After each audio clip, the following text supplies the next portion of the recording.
हम अस्तोर वाली साइड से देवसाई क्रॉस करके स्कर्दू आ रहे हैं और ये जो रास्ता आपको सामने नज़र आ रहा है ये स्कर्दू की तरफ डिसेंड है।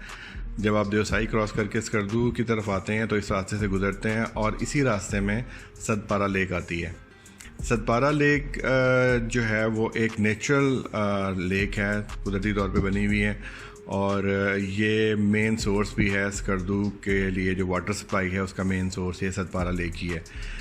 ये आपको जो सामने नज़र आ रहा है ये सतपारा वैली है और ये सतपारा का गांव है जहाँ से अभी हम गुज़र रहे हैं।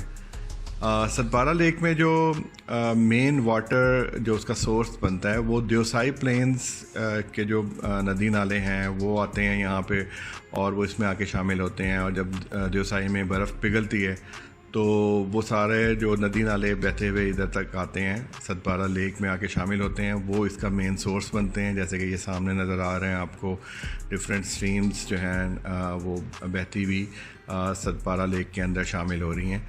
तो ये इसका मेन सोर्स है।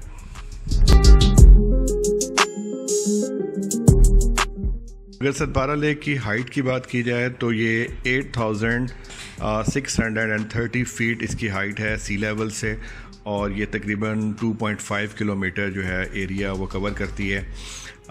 इसका जो मैंने जैसे कि बताया कि देवसाई से भी ये एक्सेसिबल है और स्कर्दू से भी ये एक्सेसिबल है।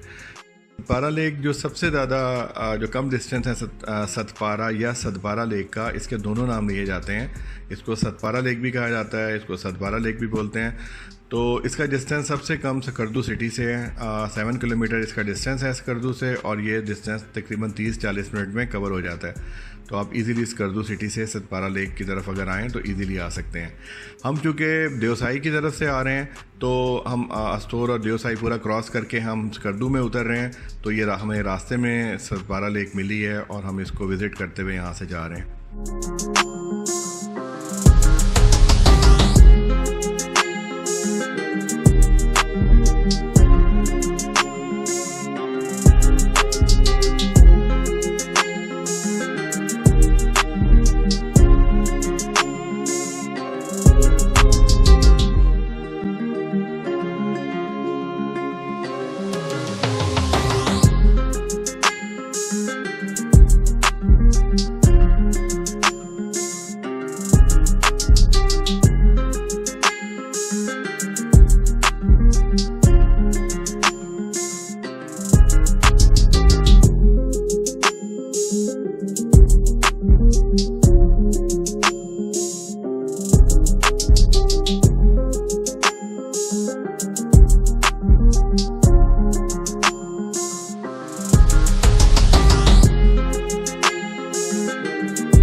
हाँ जी, कैसी जगह है? मिस बताएं कैसी जगह लग रही है आपको ये? बता रही बहुत ज़बरदस्त है, स्प्लेंडेड व्यू है और ब्यूटी से ज़्यादा इसको देख के हैबत आती है, खुदा की कुदरत को देख के। आप बताती जाएं, मैं ज़रा व्यू लेता जाऊँ। लवली, आप देखें ऊपर टॉप पे लेके जाएं, देयर आर क्लाउड्स। उसके बाद और देखें उन्होंने उनके पीक्स को ख़त्म किया हुआ है, अब ये लग रहे हैं पीकलेस माउंटेन्स हैं। और उसके दरमियान में डिज़ाइंस देखें कितने डिफरेंट है। अच्छा, उधर पीक्स हैं।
सतपारा डैम के ऊपर से गुजर रहे हैं।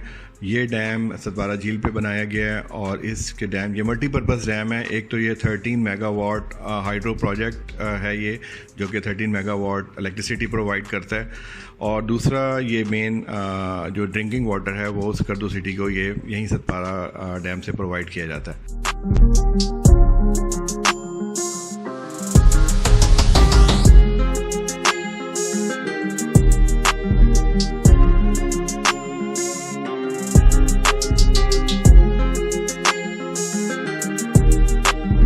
बिस्मिल्लाहिर्रहमानिर्रहीम। हम पहुंच चुके हैं इस वक्त सतपारा लेक। अभी हम देवसाई से होकर आए हैं। अगर आप प्लान कर रहे हैं तो आप काइंडली जो है इधर देवसाई से अगर आप इधर आएंगे स्कर्दू की तरफ बहुत सारा एंजॉय करेंगे। अच्छा, जो यहाँ पर है ना क्या कहते हैं स्कर्दू सिर्फ 7 किलोमीटर इसके आगे है। और यहाँ पर अली सतपारा जो माउंटेन क्लाइंबर थे, जो अभी जिनकी डेथ भी हुई थी, तो उनका घर भी सुना जा रहा है कि यहीं पर है और उन्हीं के नाम से, उन्हीं की ज़ात से मंसूब की गई है ये लेक, जिसे सतपारा लेक कहते हैं। और अगर आप इसको देखें, पानी वैसा दिख रहा है जैसा अताबाद लेक और सैफुल मुल्क का था। लेकिन अगर इसकी आप लेंथ देखें, मेरे हिसाब से 3 किलोमीटर की है तकरीबन। आई थिंक 3 किलोमीटर की लेक है और पानी बिल्कुल सैफुल मुल्क और अताबाद जैसा है। लेक बहुत खूबसूरत है, बहुत खूबसूरत व्यू है। हल्की की बारिश हो रही है, हवा में खुनकी भी है और गाड़ियों पर गुजर हो रहा है और हम बहुत इंजॉय कर रहे हैं। पीछे देवसाई में स्नोफॉल देखी, स्नोफॉल के बाद ये ब्लूइश कलर का जो पानी देखा हमने सतपारा लेक का, इसने आंखों को ठंडक देगी। बिल्कुल आप सब लोग भी जब आए तो आप ज़रूर विजिट करें, हमारी recommendation. Thank you. Take me back to a place where I felt at home. Take me back to a day when we weren't alone. Take me back to an age when the world felt small. Way back before we blew it all. Take me back to a place where I felt at home. Take me back to a day when we weren't alone. Take me back to an age when the world felt small. Way back before we blew it all. Too many things going on, I can't keep track of them all. From people dropping a bomb to people putting up walls. I feel like life is on hold, perception stuck in a vault. I know that time can heal all, but how much time till we fall? It's awfully chilly outside when there's no shelter to